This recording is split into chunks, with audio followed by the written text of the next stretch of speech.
दोस्तों, आज हम पढ़ने वाले हैं क्लॉक के बारे में। क्लॉक से लगभग सभी एग्जाम में 1 से 2 क्वेश्चन आपको देखने को मिल जाते हैं और ये ज़्यादा टाइम टेकिंग नहीं होते और आसानी से बन भी जाते हैं। तो इनमें कुछ हमें नियम ध्यान रखने होते हैं बनाने के। तो चलिए शुरू करते हैं। हमारा क्लॉक अगर एनालॉग क्लॉक देखा जाए तो कुछ ऐसा दिखता है। इसमें 1 से लेकर 12 डिजिट तक की इसमें प्रिंटेड होते हैं। और एक चीज़ में ध्यान रखना होता है कि क्लॉक का क्वेश्चन करते समय अगर क्वेश्चन में 24 आवर फॉर्मेट में दिया हुआ तो उसे हमें 12 आवर फॉर्मेट में चेंज करना होगा, क्योंकि हम 12 आवर फॉर्मेट में चेंज करते हैं तभी वो क्वेश्चन आसानी से बन सकता है। तो ऐसा होता है हमारा कुछ क्लॉक। और चलिए आगे देखते हैं। सबसे पहले मिनट हैंड और आवर हैंड, इन दोनों का के बीच जो एंगल का रिलेशन है वो हमें ध्यान रखना होता है। और क्वेश्चन भी लगभग यही होता है कि दोनों मिनट हैंड और आवर हैंड, इन दोनों के बीच का एंगल ही पूछता है। तो 2-3 चीज़ें इसमें ध्यान रखने वाली हैं। अगर सेकंड हैंड की बात करें तो वो एक चक्कर यानी 360 रोटेट करने में पूरा 60 सेकेंड लगता है। ठीक है, तो अगर इस हिसाब से देखा जाए तो 1 सेकेंड में वो 6 डिग्री रोटेट करता है। ठीक है, और मिनट हैंड की बात करें तो वो पूरा 360 एक चक्कर लगाने में पूरे 60 मिनट लगता है। तो इस हिसाब से वो 1 मिनट में 6 डिग्री रोटेट करता है। और आवर हैंड की बात करें तो वो 360 रोटेट करने के लिए पूरे 12 आवर लगाता है, यानी 1 आवर में वो 30 डिग्री रोटेट करता है।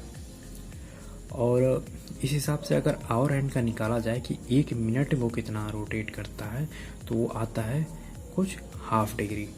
ठीक है, तो ये 3 चीज़ें हमें ध्यान रखनी है कि सेकंड हैंड जो होता है वो 1 सेकेंड में 6 डिग्री रोटेट करता है, मिनट हैंड 1 मिनट में 6 डिग्री रोटेट करता है, और आवर हैंड 1 घंटे में 30 डिग्री रोटेट करता है और 1 मिनट में ½ डिग्री रोटेट करता है।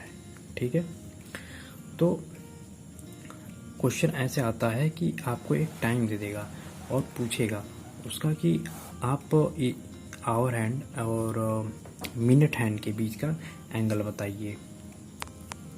जैसे ये क्वेश्चन है, यहाँ पे दिया हुआ है 4:40। अब यहाँ पूछ देगा कि आवर हैंड और मिनट हैंड के बीच कितना एंगल है। तो इसके निकालने का एक सिंपल सा फार्मूला है वो जो हमें ध्यान रखना है। अगर हमको इन आवर हैंड और मिनट हैंड के बीच एंगल निकालना है तो उसके लिए एक सिंपल सा फार्मूला है कि जो मिनट हैंड और आवर हैंड का जो रोटेशन है तो मिनट हैंड में से आवर हैंड के रोटेशन को माइनस कर देंगे। ठीक है, अब हमें आवर हैंड और मिनट हैंड का रोटेशन को निकालना कैसे है ये चीज़ ध्यान देना है। तो मिनट हैंड जितना भी मिनट होगा उसको हम 6 से मल्टीप्लाई कर देंगे, क्योंकि 1 मिनट में मिनट हैंड 6 डिग्री रोटेट करता है। तो इससे हमारा टोटल निकल जाएगा कि वो कितना एंगल रोटेट कर रहा है। और आवर हैंड का हो गया कि 1 घंटे में वो 30 डिग्री रोटेट करता है। तो उस हिसाब से हम जितना भी आवर दिया होगा उससे 30 से मल्टीप्लाई कर देंगे तो हमारा और निकल जाएगा आवर हैंड का जो एंगल ऑफ रोटेशन होगा। ठीक है, और साथ में जैसे 4:40 दिया हुआ है तो यहाँ पे जो 40 मिनट है तो ये 40 मिनट में भी तो आवर हैंड कुछ मूव किया होगा, उस चीज़ का हमें ध्यान रखना है। तो उसके लिए हमको ये पता है कि 1 मिनट में जो हमारा आवर हैंड है वो ½ डिग्री रोटेट करता है। तो 40 मिनट में कितना करेगा, मतलब जितना भी मिनट होगा उसका हम आधा कर देंगे, तो उससे हमारा जो मिनट में जितना आवर हैंड हमारा रोटेट किया होगा वो निकल जाएगा। ठीक है, तो दोनों को ऐड कर लेंगे, वहाँ से हमारा आंसर आ जाएगा। जैसे यहाँ 4:40 है। ठीक है, तो हमारा अगर थीटा अगर हमको मिनट हैंड का रोटेशन निकालना हो तो यहाँ 40 मिनट ये चला हुआ है, 40 × 6 कर देंगे। ठीक है, 40 × 6 यानी यहाँ पे हमारा निकल गया एंगल 240। ठीक है, और हमारा आवर हैंड का आवर एंड का हो जाएगा हमारा कितना, 4 है तो 4 इंटू 30 प्लस मिनट कितना है 40, तो हो जाएगा 20, तो ये हो जाएगा 120 140, ठीक है। तो 140 थीटा एच निकल गया, ये angle of rotation of hour hand and angle of rotation of minute hand, ठीक है। तो मिनट हैंड में से आवर हैंड को माइनस कर देंगे तो यहाँ पर आ जाएगा 100 डिग्री, यानी 4:40 पे मिनट हैंड और आवर हैंड के बीच में जो एंगल होगा वो होगा 100 डिग्री, ठीक है। ऐसे निकालना है। हमें इसमें एक चीज़ का ध्यान और रखना है कि अगर हमारा एंगल 180 से ज़्यादा आ रहा है, ठीक है, तो उसको हम 360 से माइनस कर लेंगे, ठीक है। ये हमें ध्यान रखना है कि जैसे अगर यहाँ पे हमारा 210 या 220 आंसर होता तो हम उसे 360 से माइनस कर लेते। हमारे पास दूसरे टाइप का क्वेश्चन है क्लॉक से।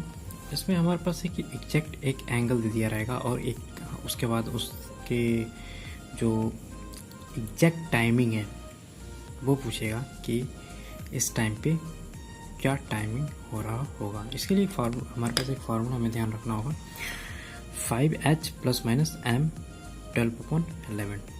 इसमें h जो है वो है हमारा मिनिमम आवर, जो भी हमारा एक टाइम स्लॉट दिया होगा उसमें जो हमारा मिनिमम आवर होगा वही हमारा h है। m जो है minute between hour hand and minute hand, जो भी हमारा जो एंगल दिया होगा, ठीक है, उस एंगल में कितना मिनट होगा वही हमारा m होगा, ओके। और हमारा 12/11 कांस्टेंट है फार्मूले का, ठीक है।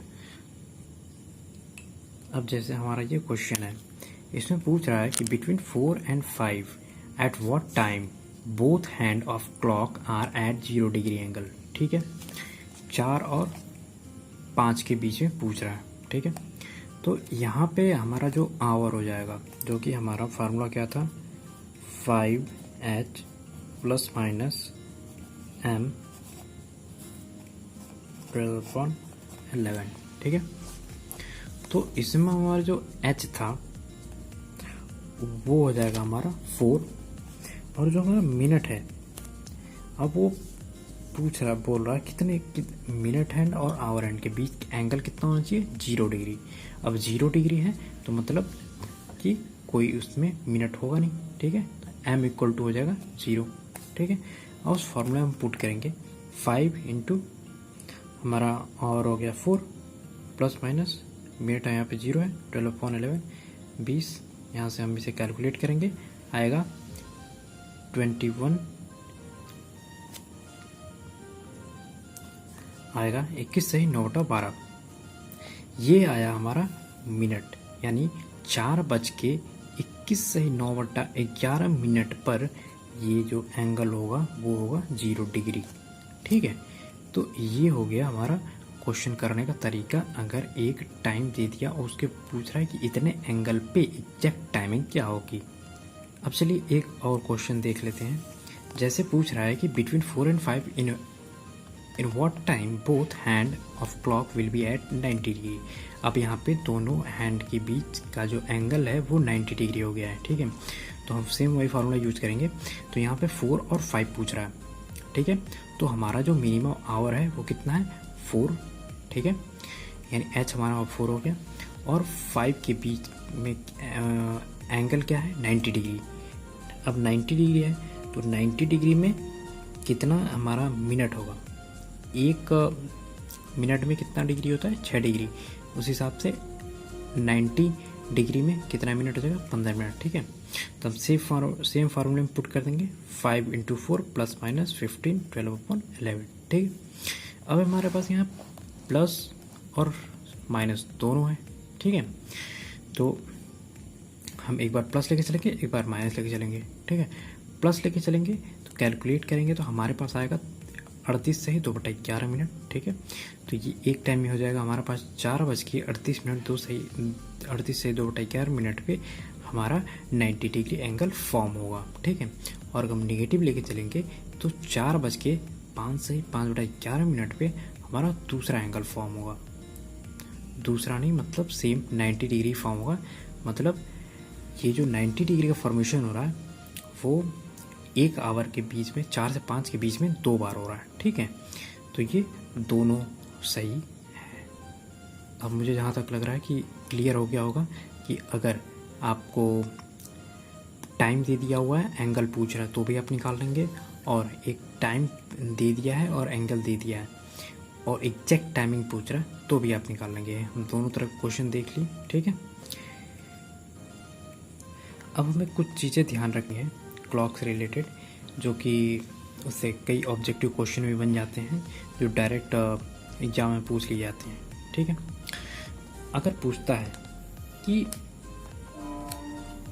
ओवरलैप या coincident in a straight line but in same direction, एक ही डायरेक्शन में ओवरलैप कब करते हैं, ठीक है। यानी अगर देखा जाए तो अगर ओवरलैप करने के लिए एंगल रिक्वायर्ड होगा कितना होगा, 0 डिग्री होगा, ठीक है। और हमने एक टेबल बना रखा है, उसमें ये हमें पता करना है,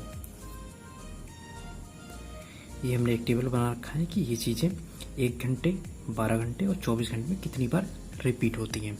इससे हमारा डायरेक्ट ऑब्जेक्टिव क्वेश्चन बन जाते हैं, और वो हम इसे अगर हमें ध्यान है तो हम आसानी से उन क्वेश्चनों को सॉल्व कर लेते हैं, ठीक है। तो देखते हैं, अगर ओवरलैप कर रहा है और एक ही डायरेक्शन में कर रहा है, ठीक है, तो एंगल तो हमारा 0 डिग्री होगा, ठीक है। और 1 घंटे में ये ऐसा एक ही बार होगा, ठीक है। और अगर 12 आवर में देखा जाए तो 11 टाइम्स होगा, और 24 आवर में देखा जाए तो 22 टाइम्स होगा, ठीक है। और अगर देखा जाए कि राइट एंगल कितनी बार फॉर्म होगा, तो एंगल हमारा दोनों बीच में राइट एंगल 90 हो जाएगा, ठीक है। तो 1 घंटे में ऐसी स्थिति 2 बार आएगी, ठीक है। और 12 आवर में ये 22 टाइम्स आएगा, और 24 आवर में ऐसा 44 बार होगा, ठीक है। अभी कह रहा है कि in straight line but opposite direction, angle हमारा 180 होगा, स्ट्रेट लाइन में होंगे लेकिन उनकी जो डायरेक्शन है वो अपोजिट होगी, ठीक है। तो एंगल हमारा 180 हो गया, ठीक है। ऐसा 1 घंटे में सिर्फ 1 बार होगा, ठीक है। अगर 12 आवर में देखा जाए 11 टाइम्स, और 24 आवर में देखा जाए 22 टाइम्स, ठीक है। और फिर नेक्स्ट है in straight line. Straight line में अब देखिए हमारा दोनों इंक्लूड हो जाएगा, ये ओवरलैप वाली कंडीशन और स्ट्रेट लाइन वाली कंडीशन, क्योंकि दोनों में स्ट्रेट लाइन में आता है, ठीक है। तो एंगल हमारा 0 और 180 दोनों आ जाएगा इसमें, ठीक है। और 1 घंटे में ऐसा 2 बार होगा, 12 आवर में 22 टाइम्स होगा, और 24 आवर में 44 टाइम्स होगा, ठीक है। तो इन चीज़ों को हमें याद रखना है कि 1 घंटे में राइट एंगल कितनी बार फॉर्म होता है, 12 आवर में कितनी बार फॉर्म होता है, 24 आवर में कितनी बार फॉर्म होता है, या 180 डिग्री कितनी बार 1 घंटे में कितनी बार फॉर्म होता है, 12 आवर में कितनी बार होता है, 24 आवर में कितनी बार होता है।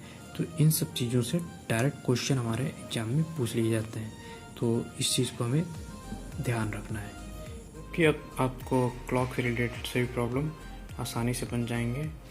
और ऐसे ही और भी वीडियोज़ के लिए हमारे चैनल को सब्सक्राइब करें। धन्यवाद।